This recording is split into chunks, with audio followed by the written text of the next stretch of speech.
Seja muito bem-vindo a mais um episódio do Unicast, nosso podcast, seu podcast de teologia, que visa encontrar unidade na nossa diversidade de convidados.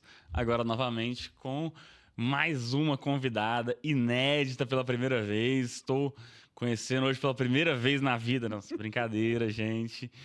Já a gente fala mais com ela, que está aqui conosco. Antes de mais nada, meu nome é Pedro Fernandes. Estou aqui ao meu lado, pastor Léo China. Seja bem-vindo, pastor, mais uma vez. Que alegria, Pedrão, que alegria, pessoal. Estarmos nesta segunda temporada e hoje com um tema muito relevante. E eu quero reforçar uma convidada mega especial que eu tenho certeza que vai fazer esse episódio ser uma bênção na sua vida. À minha frente, pastor Gilberto também, já de mais tempo aqui conosco. Fala, turma, pastor Gibas por aqui. Eu ia falar assim, oi muito rápido. Foram as instruções que me deram aqui, mas não vou falar tão rápido assim. Que mamota. Gente, nós rimos demais aqui nesse pré aqui. A gente tem que fazer uma gravação só de bastidores. Deus abençoe, que você possa ser abençoado por esse podcast. Você viu aí o tema, já dispara, curte, compartilha, comenta. Manda para alguém que precisa ouvir sobre esse tema e tamo junto nessa. E bom, agora sim, oficialmente, vou chamar a nossa convidada. Antes dela se apresentar, eu vou uma breve apresentação. Estou aqui com a minha mãe, né, pastora Madá, e vou deixar para ela fazer as demais apresentações. Seja muito bem-vindo. Obrigada. Mãe Madá. Obrigada, o prazer é todo meu estar aqui, meu Deus. Que honra, que responsabilidade também, né? Estar aqui, falar de um tema que é tão relevante e é a minha paixão, assim, né? Que é a minha atuação, minha profissão. E é uma alegria estar aqui. Espero ser bênção na vida dos irmãos, de quem, até onde chegar esse Unicast. Você é pastora, psicóloga. Acrescentar algo mais? Eu sou mãe, eu sou mulher, eu sou pastora, né, assim, para a glória de Deus. Eu sou psicóloga também, porque Deus me entregou essa profissão mais como... eu acredito que eu sou um instrumento nas mãos do Senhor, atuando nessa área, né, da saúde mental. E tantos outros papéis, né? Nós, mulheres, temos tantos papéis. E eu penso que eu sou esposa, eu sou mãe, eu sou amiga, eu sou filha, eu sou pastora, psicóloga, tantos papéis. Como os terapeutas... papéis, né? Tava lembrando dessa palavra que os psicólogos gostam muito. Bom, como meu pai falou, você clicou no link, você já sabe qual que é o tema. Nós vamos falar hoje sobre como que o cristão ele lida especificamente com a ansiedade, depressão. A gente, né, conversando também nos bastidores e com outras pessoas, né, tem muita coisa para se falar na área de saúde mental.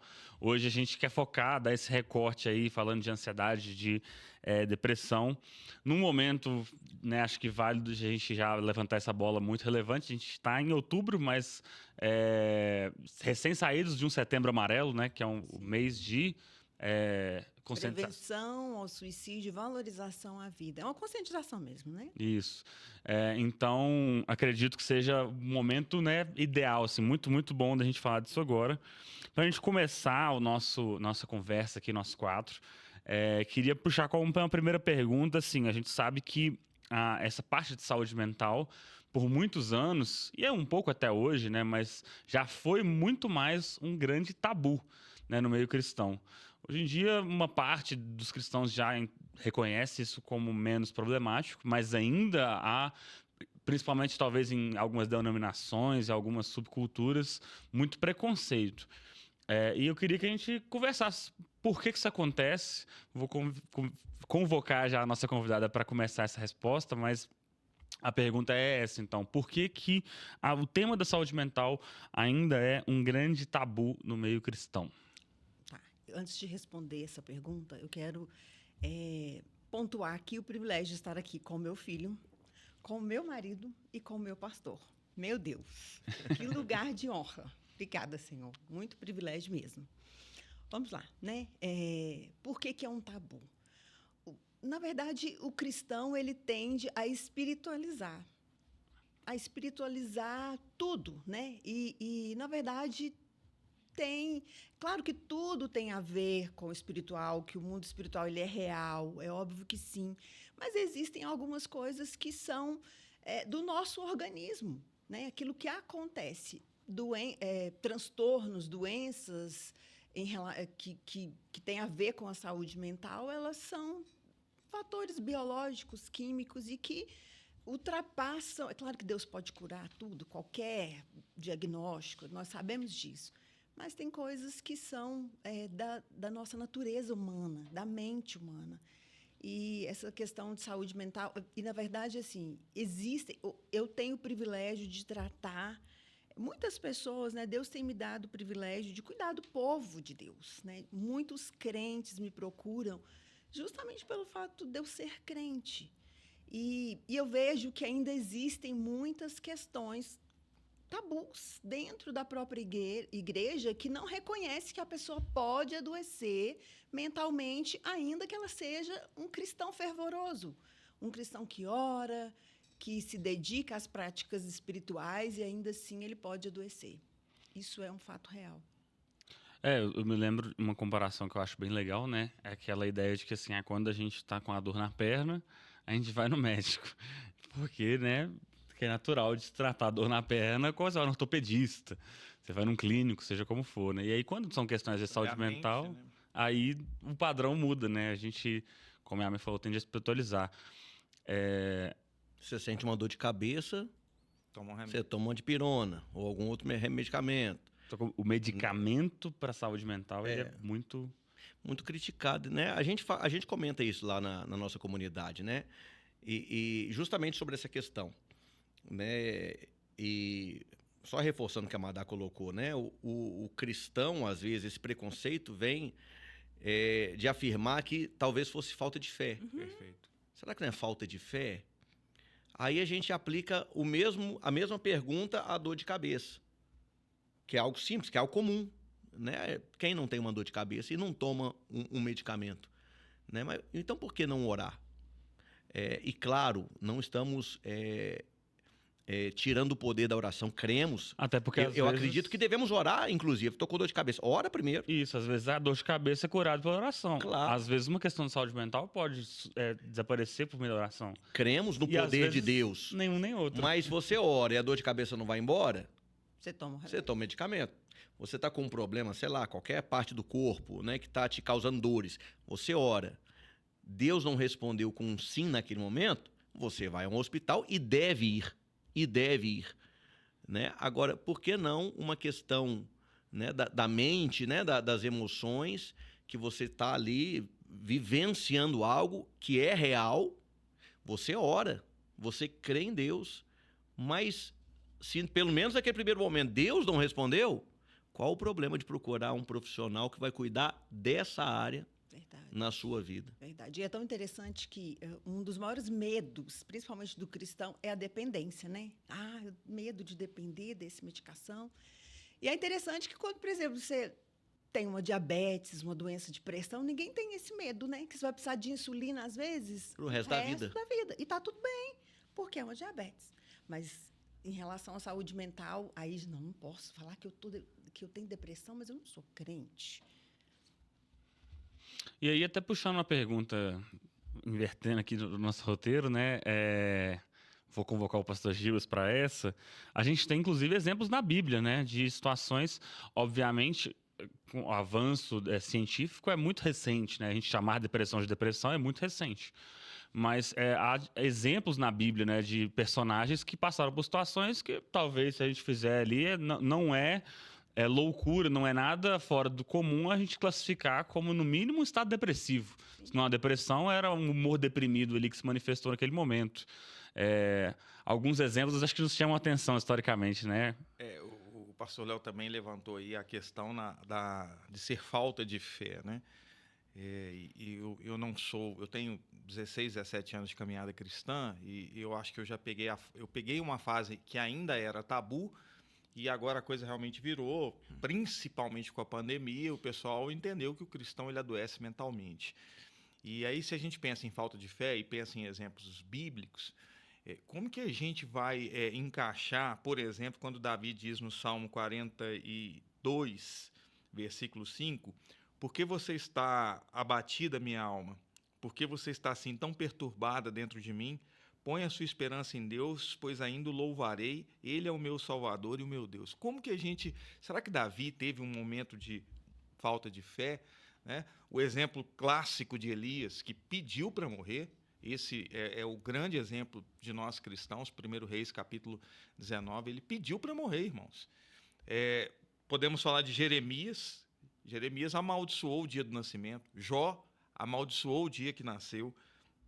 Então, assim, são situações que aconteceram na Bíblia de pessoas que, como Pedro disse, não tem... por que a Bíblia não chama de depressão? Porque não tinha esse nome, irmãos. Isso é algo que veio acontecendo depois. Bem recente. Bem recente. Mas são casos que você vê que as pessoas elas foram acometidas por um desejo de morrer. A Madá aqui pode, né, depois explicar melhor isso pra gente, que eu acho que é o que tem tudo a ver com quem está com uma depressão, uma angústia profunda na alma. Uma desesperança, né? Então, assim, me permita acrescentar um versículo nas suas citações, Gibas. Mateus 26, 38. O nosso Senhor Jesus. A minha alma está profundamente triste até a morte. Fiquem aqui e vigiem comigo. O Senhor Jesus.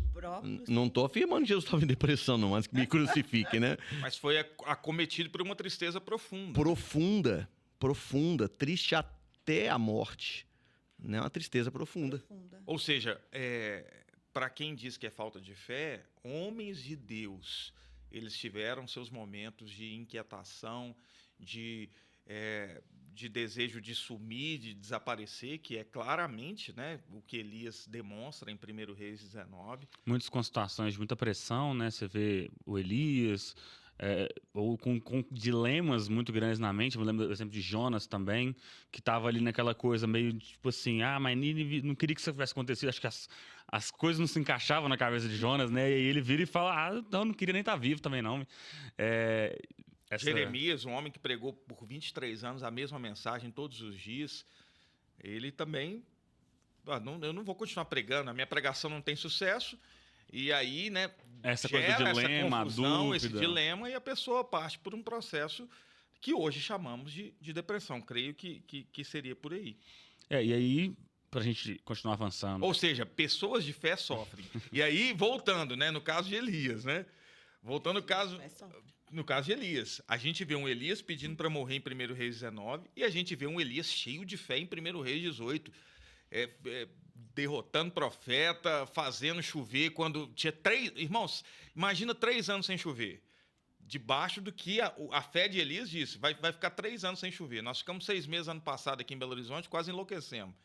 3 anos. Aí o cara vira e fala assim, agora vai chover. Não tinha nenhuma nuvem no céu. Pô, que homem de fé que é esse? Que no capítulo seguinte, no dia seguinte, agora está num processo. Logo após uma grande vitória, um grande mover de Deus. Que, aliás, lembra... Homens de fé sofrem. Que, aliás, lembra... não vai ser tema de hoje, né? Mas lembra aquele processo meio de burnout, né? Muito esforço, muita energia, muito tudo. Claro. E aí chega na estafa. Mas isso fica para um outro dia. Ainda sobre tabu, existe também um tabu em relação à própria profissão. Né? Hoje em dia existem muitos psicólogos. Não existe psicologia cristã, mas existem psicólogos que são cristãos. São pessoas cristãs. Então, assim, antigamente falar que um cristão ia fazer psicologia, eu me lembro da primeira vez que eu falei que ia fazer psicologia, não, você vai desviar, né? E muito pelo contrário, quanto mais a gente se aproxima daquilo que é ciência, mais a gente percebe a ação sobrenatural de Deus. Ela não desviou, gente. Está mais crente do que nunca. Muito. Até porque todo conhecimento vem de Deus, né, Madá? Todo conhecimento vem de Deus. Então, se Deus nos permite conhecer, né, por exemplo, através da medicina, de todas as suas áreas, o corpo humano e também a mente humana, e aí entra a psicologia, a psiquiatria, a ciência. Toda ciência é maravilhosa. Toda ciência vem de Deus. E é maravilhoso. Então, não seria Deus também curando? Sim. Não seria Deus também agindo através da sua vida? Sim. Através de uma mulher de Deus, sim, que tem o Espírito Santo, mas tem também ciência, tem também conhecimento científico, e de repente vai abordar uma pessoa ali que está em sofrimento e vai ter tanto uma palavra profissional quanto também a fé em ação. Exatamente. Por que não? E hoje nós temos, por exemplo, neurocientistas, né, pessoas que atuam diretamente nesse estudo mais profundo de como a mente humana funciona, que são grandes mulheres e homens de Deus. Isso é incrível, e isso tem aberto esse leque para que a gente possa mergulhar mesmo nessa, né, na ciência. Tem uma neurocientista que eu gosto muito, que é a doutora Rosane Alves. Ela fala que a ciência se rende à fé. Né? Assim, de acordo Uau. com os estudos dela, tudo que ela tem estudado em relação à mente humana, ela fala, a ciência se rende à fé. Muito bom, muito legal. E aí, talvez, acho que tem tudo a ver com o que a gente está falando, a gente devidamente qualificar algumas coisas que a gente está dizendo, né? Então, em alguns momentos da Bíblia, a gente já citou aqui, processos que eram de uma tristeza profunda, né?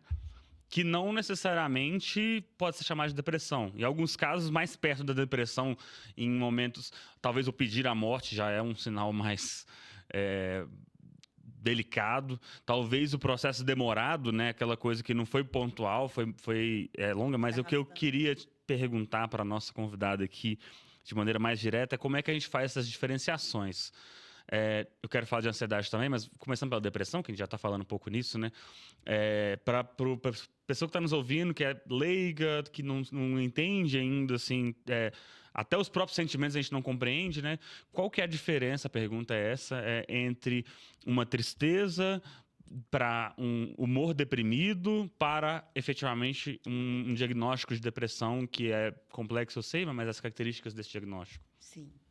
Vamos lá. Tristeza, a gente aprendeu no Divertidamente que é uma emoção. E ela tem a sua função. A tristeza faz a gente refletir, né? E, às vezes, é importante estar nesse lugar de tristeza, de reflexão.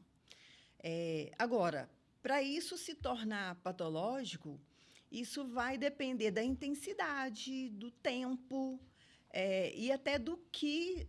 mais da intensidade do tempo. Eu imagino que a tristeza, ela, em tese, teria um fim, né? Assim. Ela passa, né? A tristeza passa. A depressão, ela não passa. Então, é a falta de esperança, a falta de prazer, né? Às vezes a pessoa não dá conta nem de levantar, porque ela perdeu completamente o prazer, né? de viver. E eu tenho muitos pacientes que falam, para mim, o que para vocês é normal, levantar da cama, escovar os dentes e partir para o dia, para mim isso é um sofrimento, porque eu não quero levantar.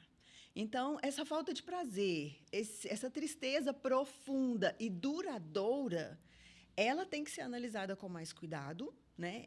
E aí quem vai afirmar se é depressão ou não é um especialista da área, geralmente um médico, né? Um médico mesmo. A jornada, então, é ela identificar que está normal em termos de duração e intensidade. Eu acredito que eu estou mais triste do que deveria, ou por mais tempo que deveria. Sim. E aí ela procura, então, um especialista, que possa ajudá-la, né? Por exemplo, se ela for num psicólogo, esse psicólogo ele pode fazer uma avaliação e, se necessário for, encaminhar para um médico, psiquiatra, por exemplo, né?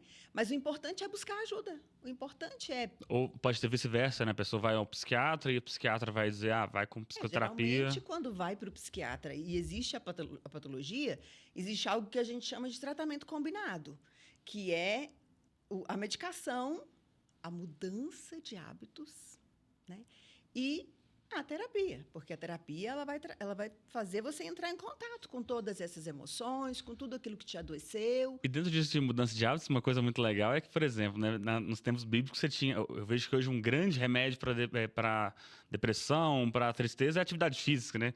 O tempo bíblico, por exemplo, você tinha uma cultura muito física, né? Porque, obviamente, os meios de transporte não eram como hoje.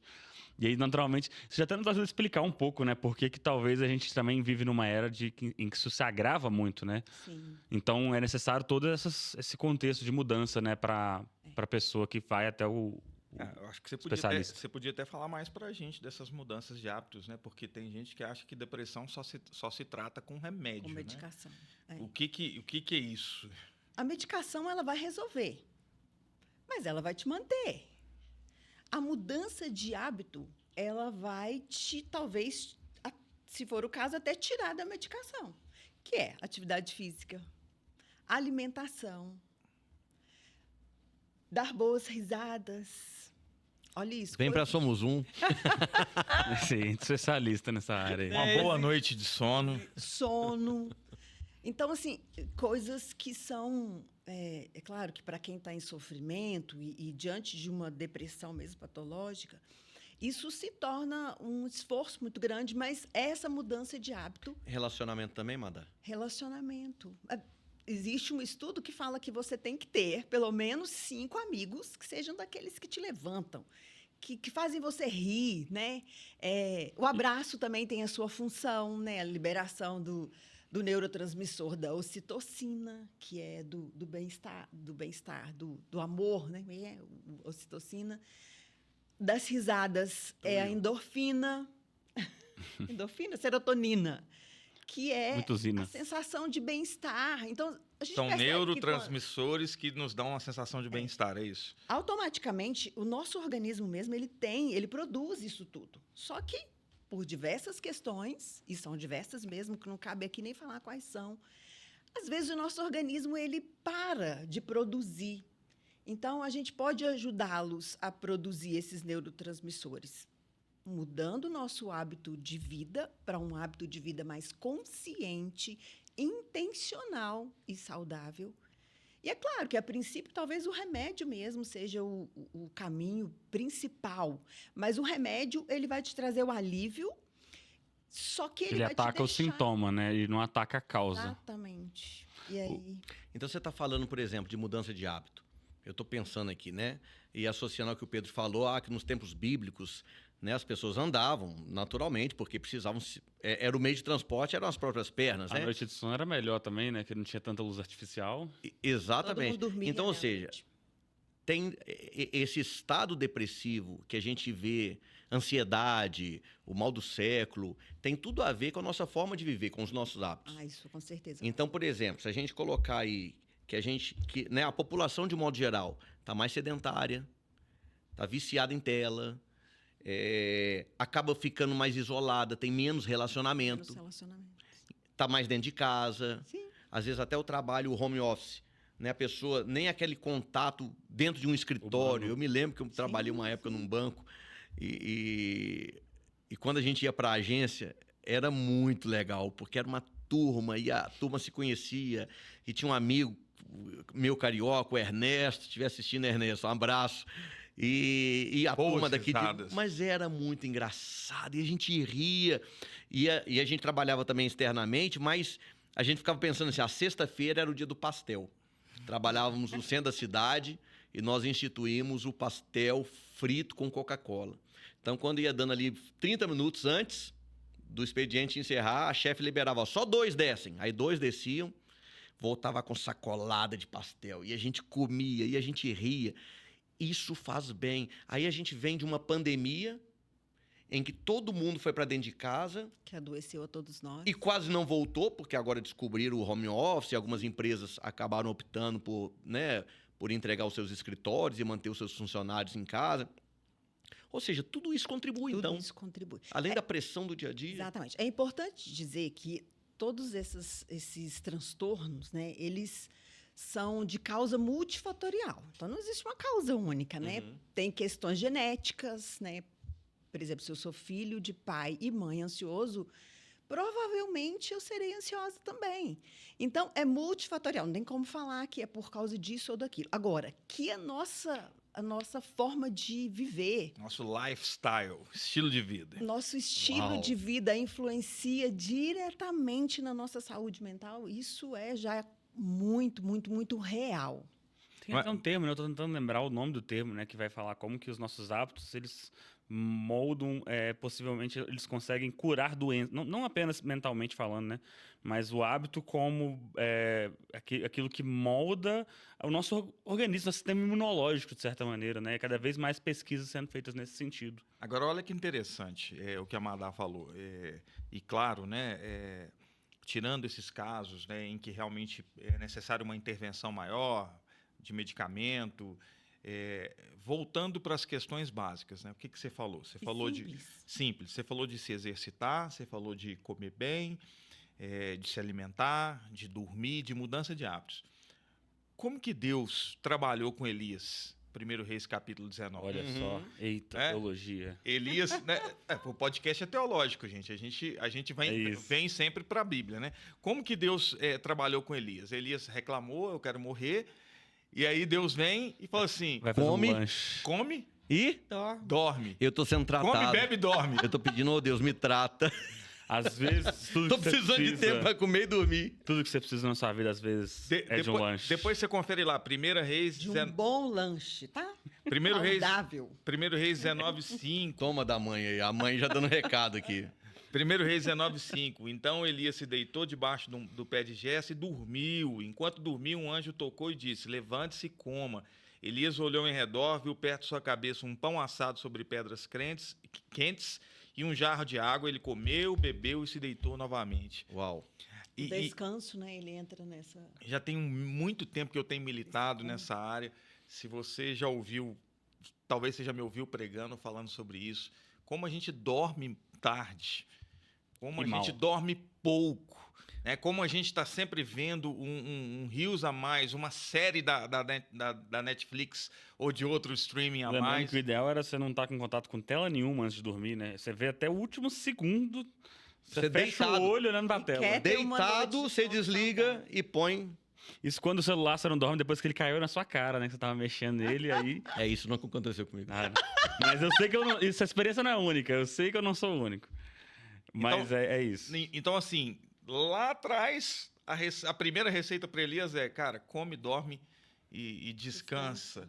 Né? Bons hábitos. Bons hábitos. O nome o título do nosso episódio, né? Como o cristão lida com ansiedade e depressão, acho que essa é a primeira grande lição, né? Ele lida também entendendo as armas naturais. Claro. E entendendo que são princípios estabelecidos por Deus e que estratégias que Deus já usou. Eu também vou lembrar de Jesus falando, né? Olhem os lírios, olhem os campos, contemplem os pássaros. Um remédio natural, você parar de ficar hiperfocando. A palavra tem resposta para tudo. Exatamente. Hoje, as técnicas hoje mais usadas na psicologia o mindfulness isso, né? Respira, sente, abre o olho, olha para os pássaros, olha as árvores, contempla. Agradeça, a gratidão tem o seu papel importante. Ore, a oração tem o seu papel importante. Eu me lembro de quando eu fazia terapia da técnica de você ir olhando para as coisas, falando o nome da coisa e a cor. E que nada mais é do que Jesus falando, olha para os pássaros. Esses psicólogos estão ganhando dinheiro muito fácil, viu? E assim, hoje, né, o Brasil ele é o número 1 de pessoas ansiosas, né? Está no ranking do número 1. Então, assim, existe um clamor da sociedade em relação a essas pequenas mudanças, porque não são mudanças grandes que mudam a nossa vida. Sim. São pequenas mudanças, como, por exemplo, olha, tá mal. Às vezes eu recebo algumas mensagens, nossa, eu tô péssima. Coloca um tênis e vai para a rua, vai caminhar. Aprecia tudo que você vê, pensa, agradece a Deus pelo ar que você respira. São coisas simples que fazem a gente sair desse lugar de sofrimento muito grande. E faz a gente, porque quando a gente enxerga, quando você está dentro do problema, ele parece que é muito gigante. Quando você sai um pouquinho e começa a olhar esse problema, ele já tem uma dimensão um pouco menor. Então, você saiu, aí você começou a observar, eu gosto de olhar as pessoas como Deus é criativo, como cada um tem o seu jeitinho, como cada um tem sua aparência única, ainda que se pareçam, são características únicas. Apreciar tudo isso. O mindfulness, por exemplo, tem sido uma atividade dos nutricionistas. Por quê? Porque a gente come sem saber o que você está comendo. Você come, às vezes, assistindo um vídeo, fazendo um curso, porque você precisa otimizar o seu tempo. Uhum. A gente hoje em dia, multitarefa já virou lei, né? E assim, que me pergunta. Não saboreia, não sabe o que está comendo. Não sabe o que está comendo, não sente o sabor, não olha as comer é um cores. prazer, né? Deixou de ser, não é? Você sentar, comer com pessoas, com amigos.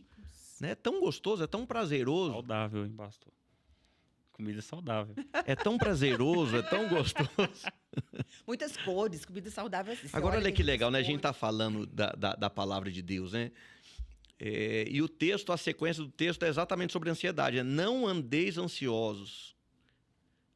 Mas como? Olha as aves do céu. cores. Não preocupa Os não, eu lírios estou do cuidando. Não de semeia, tudo. né? Não semeia, não ajunta celeiro.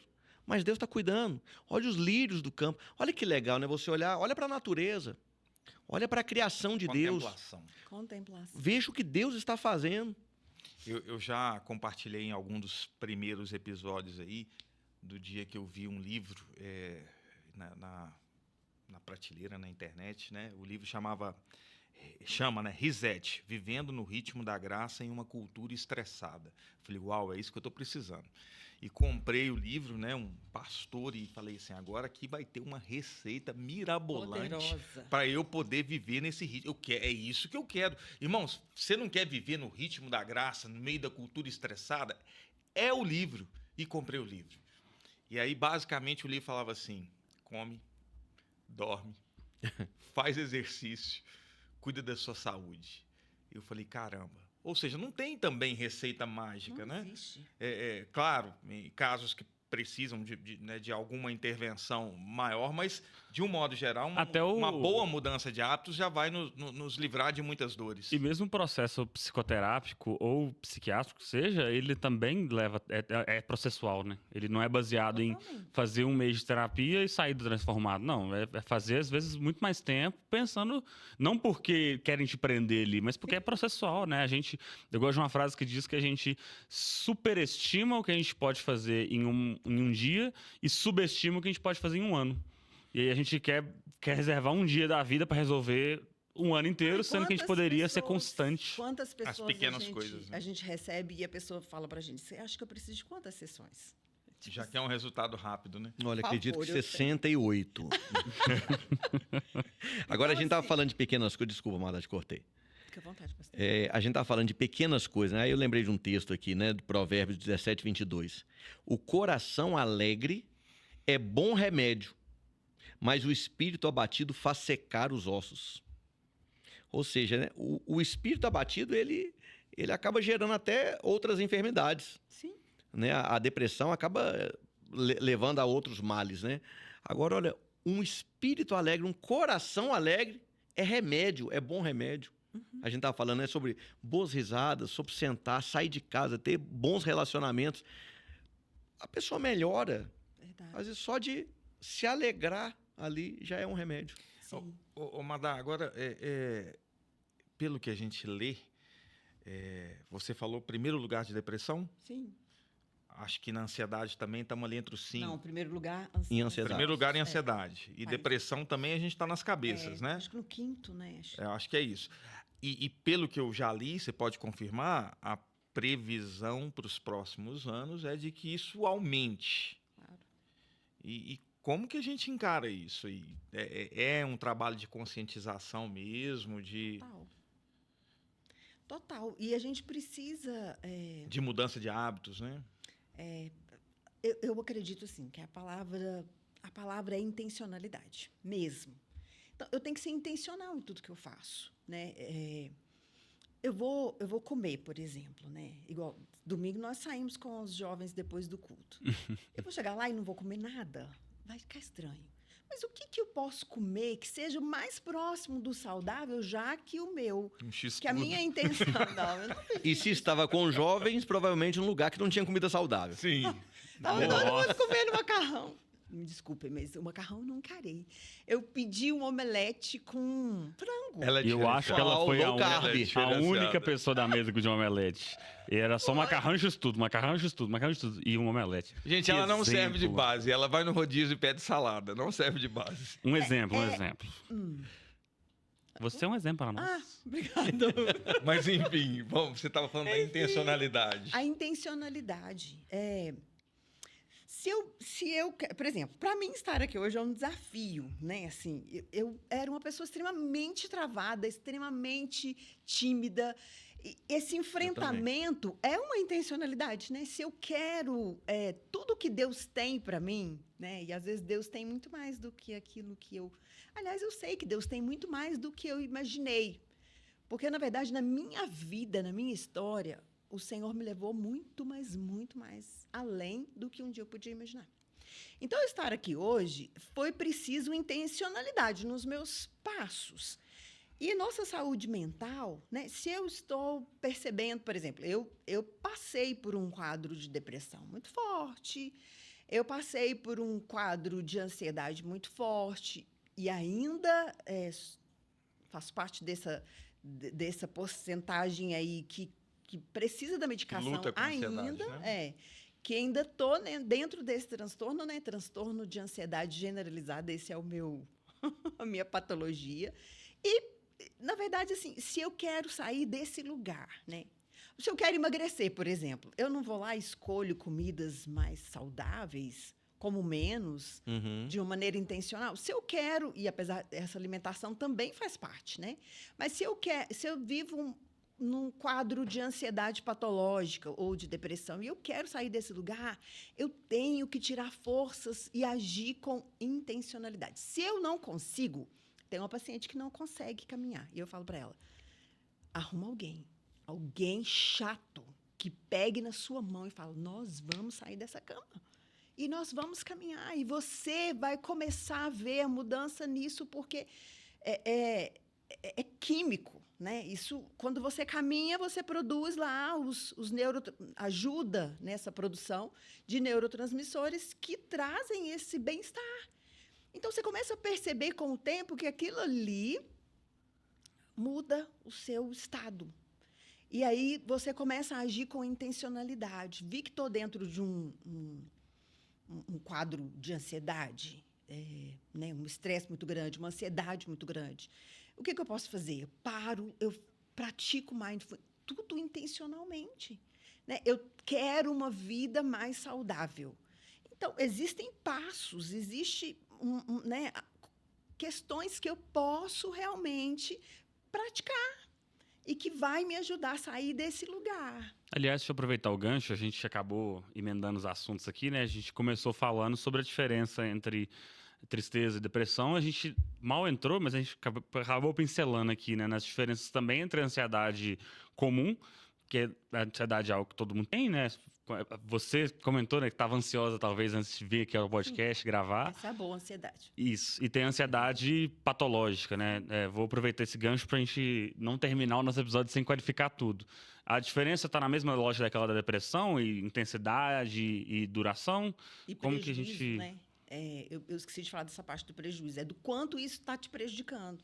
A sua vida social, a sua vida clínica mesmo, né? Por exemplo, a ansiedade é uma das emoções que tem a sua função. A gente também viu no Divertidamente. Divertidamente nos ensinou bastante sobre isso.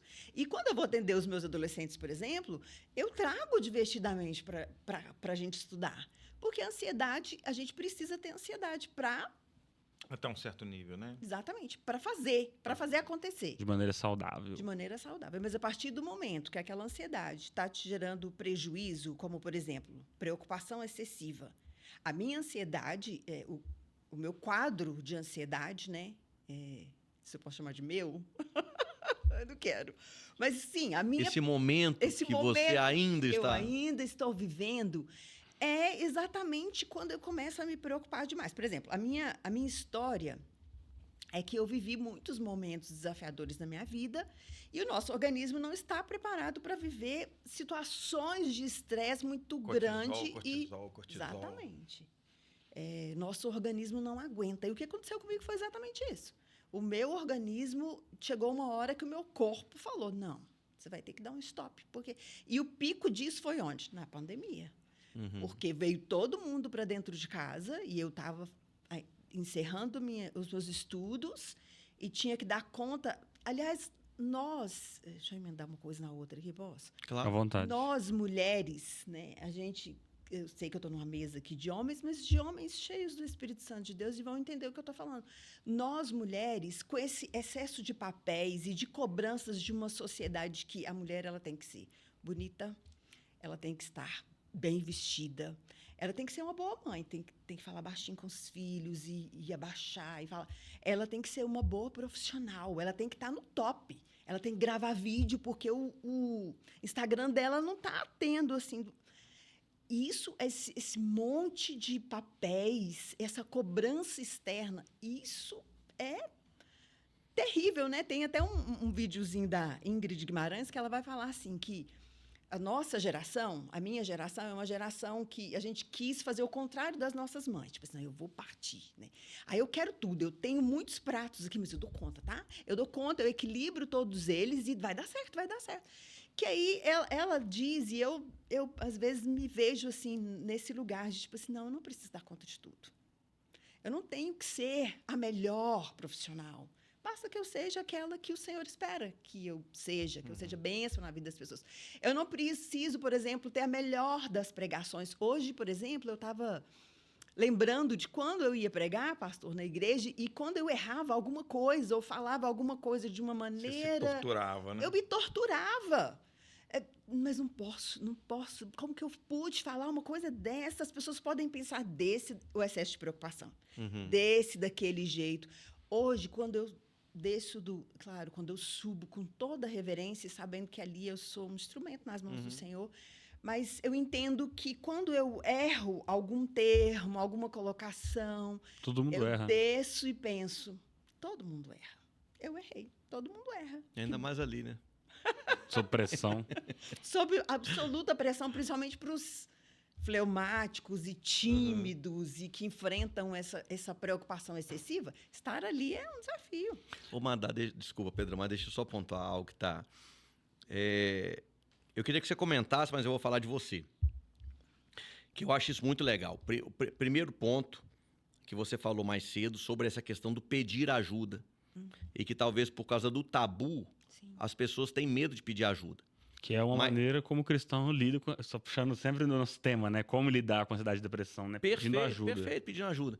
E aí, junto a isso, eu queria que você comentasse também, eu vejo você, pastora, uma mulher de Deus, uma psicóloga, falando aqui com tranquilidade, abertamente, sobre uma situação que você ainda enfrenta, né, de uma ansiedade que ainda está sendo tratada. Sim. Ou seja, que você não tem que ser perfeita. Sim. E, ao mesmo tempo, você pede ajuda e, ao mesmo tempo, você ajuda pessoas que passam por essa situação. Sim. Né? Então, eu acho isso muito rico, muito legal, porque, né, você não vem como uma pessoa, não, eu estou aqui, eu trato várias pessoas porque eu estou num patamar superior. Não, pelo contrário. Né? Você está num patamar também de enfrentar também dores, de também sofrer com isso. Ser cuidada e cuidar. Sim. Né? Então, eu acho isso muito legal, esse pedir ajuda, esse reconhecer também as nossas falhas, nossas deficiências. E está tudo certo. E está tudo bem. E está tudo bem. Essa é mais uma receita para uma vida saudável. Leveza. Leveza nos relacionamentos, leveza nessa autocobrança, que era o que eu tinha, essa preocupação excessiva, uma autocobrança no sentido não de querer ser perfeita, mas do medo da crítica, do medo do julgamento, né? Que isso tenho trabalhado com a técnica que eu mesma apresento para os meus pacientes, que é a reestruturação cognitiva, que é o carro-chefe da TCC, que é a abordagem que eu escolhi para trabalhar. O que é TCC? Para quem tá nos ouvindo, de repente não sabe. Dentro da psicologia, existem várias abordagens. Então, quando eu me formo, eu posso escolher qual abordagem que eu vou trabalhar. E aí eu me especializo naquilo, né? Mergulho naquela abordagem e eu escolhi a TCC, que é a terapia cognitivo-comportamental. Okay. Essa abordagem, ela tem como foco, como objetivo principal, a reestruturação cognitiva, que é a mudança na forma de pensar, né? E se a gente pensar, eu acho que a TCC, ela me escolheu, porque eu corri dela, eu flertei com várias outras, e eu acho que a TCC me escolheu, eu falei, eu me rendo. E a TCC, ela tem essa questão muito, se a gente pode pensar em algo trazendo para a teologia, para a Bíblia, quando lá em Romanos 12:12, 12, Isso 2, mesmo, 12, dos dois. fala sobre a renovação da mente para que a gente possa experimentar a boa, agradável e perfeita vontade de Deus. Transformai-vos pela renovação da mente. É Renovação perfeito. da Né? mente. Não vos conformeis, não se amoldem ao padrão desse mundo, mas transformem a sua mente para que experimentem a boa, perfeita e agradável vontade de Deus. Olha só, mais uma vez, a ciência se submetendo de alguma forma à palavra de Deus. Na Né? verdade, tudo, como o pastor disse, né? A receita já está toda pronta, tá? Né? Eu queria aproveitar esse gancho, nosso tempo está no limite, mas eu não quero deixar de fazer uma última pergunta. Não é ainda a última. Não é antes das considerações finais, eu quero dizer.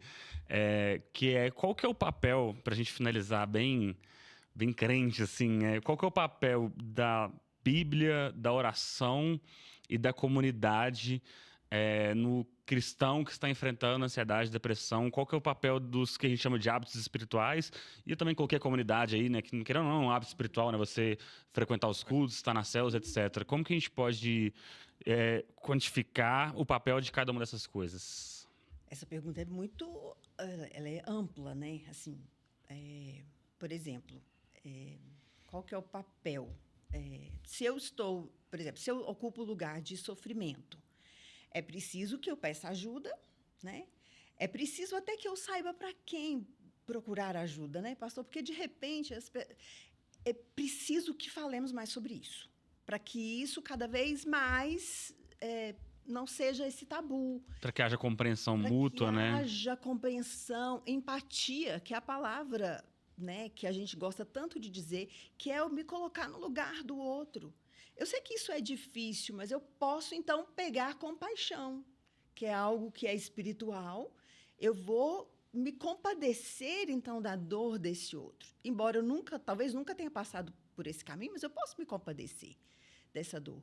E a oração, por exemplo, né? A oração, essa doutora Rosane Alves mesmo, ela faz um estudo lindo sobre a oração, que ela vai falar que a oração, ela traz para a gente esse senso de pertencimento, que nos ajuda, né, nessa questão de pertencer. Saber que a gente tem um pai, né? Saber que existe alguém muito maior do que eu, que é capaz de resolver as minhas questões e que me ouve e que até me responde, né? Olha que coisa mais linda. A questão dos irmãos, que é a questão dos relacionamentos saudáveis. Assim, eu sei que dentro da igreja... né, todo mundo está ali lutando para ser cada dia melhor, né, pastor? E a gente, às vezes, se depara com algumas situações difíceis, mas não tem lugar melhor para estar do que dentro de uma comunidade de fé. Porque ali, quando a gente ouve uma palavra, a gente traz essa reflexão e a gente se ajuda. Né? As células, por exemplo. Né? Tem até uma musiquinha que eu estava pensando hoje, que foi, eu acho que da célula da semana passada, que é um descansar, né? Aquela, não tenha sobre ti um só cuidado qualquer que seja, pois somente um seria muito para ti. É meu, somente meu, todo o trabalho, e o teu trabalho é descansar em mim. O Senhor falando. O Senhor falando para nós. Então, assim, estar nesse meio, né? O quanto que a gente sai melhor de um culto, por exemplo. O quanto que a gente sai melhor de um momento de louvor, né? Às vezes você chora ali, você coloca tudo para fora e você sai melhor. Então, estar inserido nesse contexto dessa comunidade da fé é extremamente importante se a gente for falar sobre saúde mental, né? Nossa comunidade da fé. Ali a gente fala, a gente tem a mesma visão, a gente fala sobre a gente acredita no mesmo Deus. Somos encorajados a levar os fardos uns dos outros, né? Perfeito.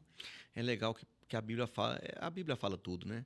Aí a gente pensa ali, Paulo orienta, né? Para não andarmos ansiosos, mas antes levarmos os nossos pedidos em oração diante de Deus. Né? Davi cita que enquanto calou, né, escondeu os seus pecados, envelheceram os seus ossos, confessei o meu pecado e Deus mudou todas as coisas. E aí também fala ali no Novo Testamento, agora não lembro a referência, confessai os vossos pecados, acho que é Tiago. Confessai os vossos pecados, olha a comunidade, uns aos outros. Esse termo uns aos outros, ele aparece toda hora. Sim, para que sejam curados. Né? Ou seja, Quanto então, isso é importante. e aí eu quero até colocar um ponto, né? Claro, a gente está trabalhando a questão da psicologia, mas como é importante a comunidade de fé. Como é importante, por exemplo, um gabinete pastoral. Claro. Sim, sim.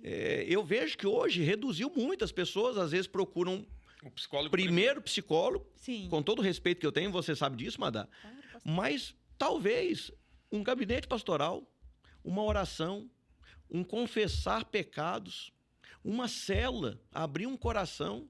Aí. As pessoas estão doentes e aí pensam só em um profissional. É. Claro, graças a Deus. Sim. Mas E nós, né, pastor, enquanto pastores que aconselham, quantas vezes, diante de um conselho, a situação se clareou e até foi resolvida, e quantas vezes a gente não virou para a pessoa e falou assim, é bom que você faça, procure, né? Quantas pessoas nós encaminhamos porque entendemos que sim, há uma área emocional, que o psicólogo pode ser uma bênção para a pessoa, né? E tem que ter essa responsabilidade, perdão, Madá, né? Só complementando o que o Gibas falou, porque às vezes a gente também quer espiritualizar tudo. Sim. A pessoa já foi aconselhada, já oramos, já buscamos direção de Deus, e às vezes ali o líder espiritual não quer abrir mão, não tem que procurar psicólogo, não. Não, seu problema é de fé. Não, irmão, tem hora que a gente fala assim, olha, já oramos, estamos conversando, mas você precisa de uma ajuda profissional. Sim. Você precisa, de repente, de um medicamento para você sair desse momento. Uhum. E depois nós vamos continuar a caminhada. Exatamente. Importante falar sobre gratidão também, que está na Bíblia. Jesus Verdade. nos ensinou a agradecer. Hoje, um dos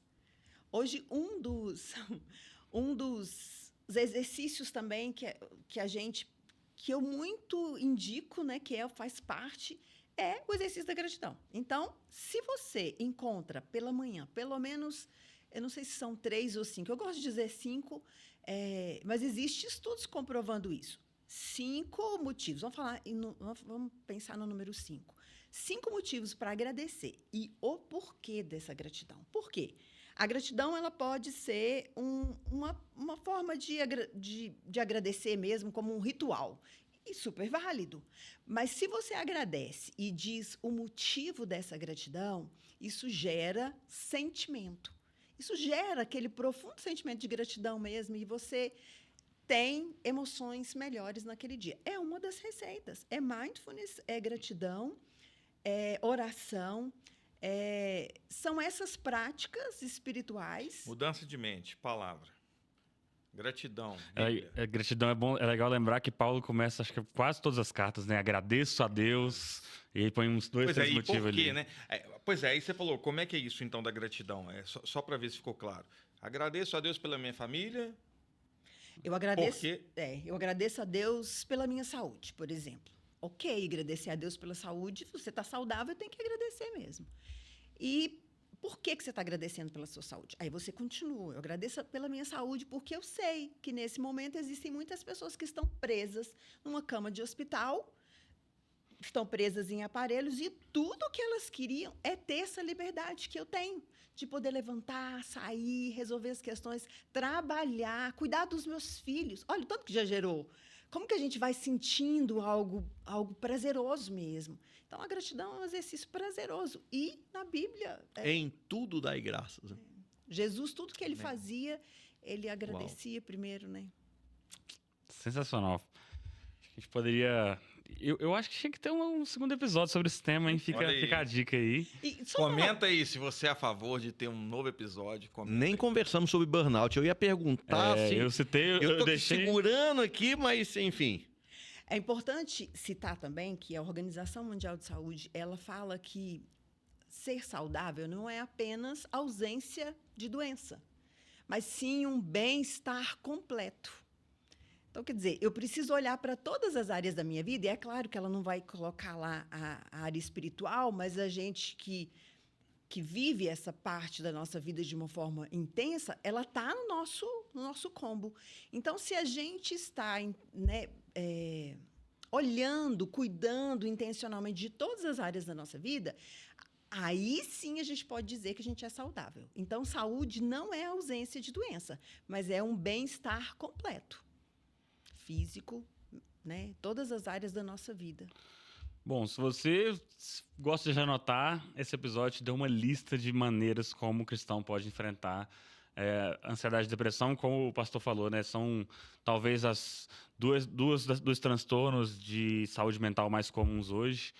Quem sabe a gente não volta depois para falar um pouco mais sobre burnout, sobre TDAH, a gente conhece alguns casos aí. Bipolaridade, tantas coisas que hoje são tão comuns entre o povo de Deus, pastor, e a gente precisa saber como lidar com essas pessoas, Sim. né? Porque às vezes essas pessoas elas são excluídas do nosso meio porque não sabem, as pessoas Ou não vivem sabem num eterno lidar. desconforto, né? A pessoa vive uma vida que não é plena, como você trouxe, né? Porque ninguém sabe lidar, nem ela sabe lidar com ela mesma. Às vezes nem ela também está buscando essa informação, né? E não encontra essa empatia entre nós. Uhum. Bom, queria partir finalmente assim para as nossas considerações finais. Sei que há muito a dizer, alguns assuntos a gente guarda para o próximo episódio, mas ainda dá tempo de um último comentário, então quero chamar a mesa aqui para fazer suas considerações finais mesmo pensando nessa temática, né, de como que o cristão pode lidar com a ansiedade, com a depressão, o que a gente pode não ter comentado aí. Pastor Gibas, quer começar? Assim, vou deixar as maiores considerações para especialista, né? Mas eu acho que primeira coisa é a gente vencer esse tabu, né? Fé não nos isenta, de ter um tempo de sofrimento, né? A gente citou aqui homens de Deus que sofreram. A própria Bíblia vai dizer em Eclesiastes que há tempo de sorrir e tempo de chorar. Então tem um tempo que é um tempo de choro. Claro, isso precisa ser vencido, né? Se esse tempo está excessivo, pode apontar para uma depressão, mas a gente não está isento, né, de dores e a gente realmente precisa. E eu creio que temos vencido, né, dentro da igreja. Sim. E louvado seja Deus por isso, né, de que sim, a gente é muito complexo, né? A gente acorda bem, meio-dia a gente está querendo já morrer, às vezes por conta de uma notícia. E é isso aí. Algo que não deu certo. Então, assim, a minha mensagem é: vamos vencer esse tabu, né? Procure Conversar. ajuda, sim, pastoral na sua comunidade, se necessário, né? Uma psicóloga, um psicólogo, né? E na nossa comunidade a gente tem muita liberdade de encaminhar as pessoas, né? Para direcionar, né? É algo espiritual, vamos tratar. É emocional, tem gente que cuida disso. Nós não somos especialistas em tudo. É isso aí, que Deus abençoe. Pastora Laustina primeiro, para deixar nossa Deixa isso, convidada deixa por a último. nossa convidada por último. Eu quero primeiro agradecer, Madá, que delícia, que episódio gostoso de participar. E reforçar esse tabu que a gente falou também do procurar ajuda. Procure ajuda, né? Há uma saída, há solução. Não há problema que não tenha solução, né? Não existe problema que não tenha uma saída.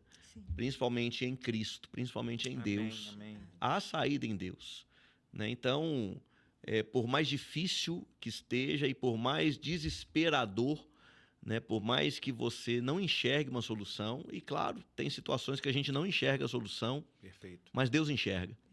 Deus enxerga. Então, busque ajuda. Primeiro em Deus. Busque ajuda em Deus. E só que às vezes para encontrar essa ajuda em Deus, Deus vai usar pessoas. Exato. Procure amigos, procure pastores, como o Gibas falou, se preciso for um profissional da área de saúde, da psicologia. Que Deus te abençoe em nome de Jesus. Já que é para deixar a nossa convidada por último, eu quero também fazer uma consideração final antes. Eu nem comentei muito, né, mas eu sofri um bocado já com algumas questões de saúde mental e eu me refugiei muito, li muita coisa. Então, muito tempo que não tem recomendação de livro aqui, eu vou fazer agora um combo aqui com muita coisa que eu já li sobre isso. O meu pai falou do Reset, que eu acho que é válido mencionar. Eu nunca li esse, mas ele leu e recomenda. Eu já vou citar rápido, se você quiser, você pausa o vídeo aí para anotar tudo. Eu recomendo muito Aflição, da Edith Schaefer, Além da Ansiedade, do Davi Lago, Fortes e Fracos, da Anne Stout, Desqualificado, do Steven Furtick. Pensei na questão dos hábitos, né? Liturgia do Ordinário, que ficou viralizado tempos atrás. Um Dia Sem Reclamar, falando de gratidão, do Davi Lago também. Desafiador. Você é mais teólogo, quer um negócio mais reformado, leia Depressão de Spurgeon, para você saber que um príncipe dos pregadores já sofreu com isso. Eu estou recomendando, como leituras que me abençoaram muito, me ajudaram a entender muita coisa, construir uma mentalidade a respeito disso. Eu acho que pode ajudar muito pessoas que estejam em situações de sofrimento. Sim. E para fechar, mãe, desde as considerações finais aí sobre o tema. Sempre assisto e fico admirando meu filho. Ai, meu Deus, ele é meu filho mesmo. Momento, E hoje eu tô momento fofura. Ai, glória a Deus. Assim, encerrar agradecendo primeiro a todas as pessoas que contribuíram para eu chegar onde eu cheguei, onde eu nunca podia imaginar assim. Foi o que Deus fez na minha vida foi algo só Ele poderia ter feito, né? Me tirar dos lugares onde eu já estive e me colocar num lugar. E aí eu vou citar uma frase também, que eu sei que o pastor gosta, de um escritor, né, que chama Rick Warren, Uma Vida com Propósito. E descobrir o propósito da nossa vida, apesar de saber que existe um propósito que é universal, que é, né, ir de pregar, e a gente sabe disso tudo, mas descobrir qual que é o propósito da minha existência, isso traz sentido para a minha vida. E isso pode tirar a gente desse lugar de adoecimento, às vezes dessa sensação de que eu não sirvo para nada, essas questões que levam a gente para o adoecimento. Então, essa frase Deus não desperdiça uma dor, né, pastor? Isso. Entregue a sua dor ao Senhor e isso pode virar o seu ministério. Então, foi assim, foi isso que o Senhor fez na minha vida, né? Então, eu experimentei vários momentos da minha existência de muita dor, muito sofrimento, e hoje eu posso olhar para as pessoas com esse olhar compassivo, com esse olhar empático, porque eu já estive nesses lugares. Então, esse é um bom livro. Tem o livro também Jesus e a Psiquiatria e Jesus. Psiquiatria e Jesus, Dr. Ismael Sobrinho. Dr. Ismael Sobrinho, que é alguém que tem sido meu parceiro também, que tem me ensinado muito, que tem feito um trabalho lindo nas redes sociais. Eu agradeço também a ele pelo momento que eu estou vivendo, que é essa oportunidade que ele está me dando também. São muitas pessoas que me levaram até o lugar onde eu estou. As minhas professoras, que eu não vou citar aqui nome, gostaria de agradecer a cada uma delas que me formaram, né? E Olha a gratidão aí. gratidão. Tem tantas pessoas para agradecer, né? Tantos amigos, pastor, que me tiraram desse momento de extrema dor e me puseram nesse lugar de riso. E a partir dali eu consegui caminhar. Tantos amigos queridos que me ajudaram nessa jornada. O próprio pastor que está aqui comigo, eu sempre coloco ele, né? Quando ele chegou na minha vida, realmente a diferença que ele fez nesse lugar de não ter essa complicação com saúde mental, justamente porque sua irmã é uma psicóloga, ela cuida disso. Então, o senhor convive com isso e pôde ter esse olhar empático para mim. Foi o primeiro lugar que eu atendi, falei isso e vou falar sempre, né? O senhor abriu as portas da igreja. Eu comecei a atender fazendo o meu estágio dentro da igreja.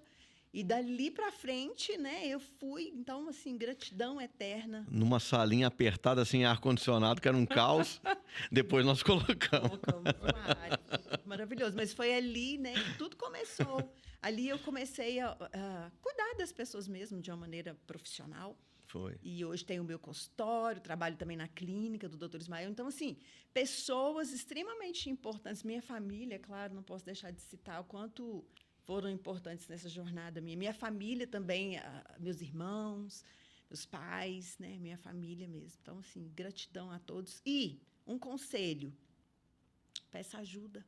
Isso não é fraqueza. Pedir ajuda é uma característica de fortaleza.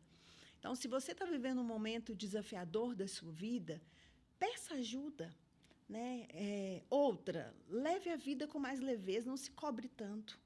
Interesse pela sua história, quem você é, sabe? Autoconhecimento e conhecimento, eles levam a gente para um lugar muito mais saudável. Então, olhe para você, para a sua história, considere a sua história e seja menos crítico com você mesmo. Se cobre menos.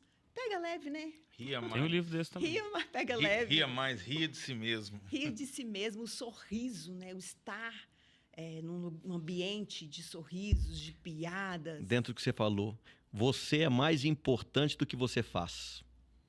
Não é? É mais importante o que a gente é do que o que a gente faz. Olhar Muito para bom. nós mesmos. É isso mesmo. Bom, chegamos ao final de mais um episódio do Unicast. Esse é aquele episódio perfeito para você colocar nos seus stories, para você divulgar os 7 eventos, né? Porque afinal de contas, eu tenho certeza que se não é você que está passando por isso, você conhece alguém que pode ser abençoado com essa conversa.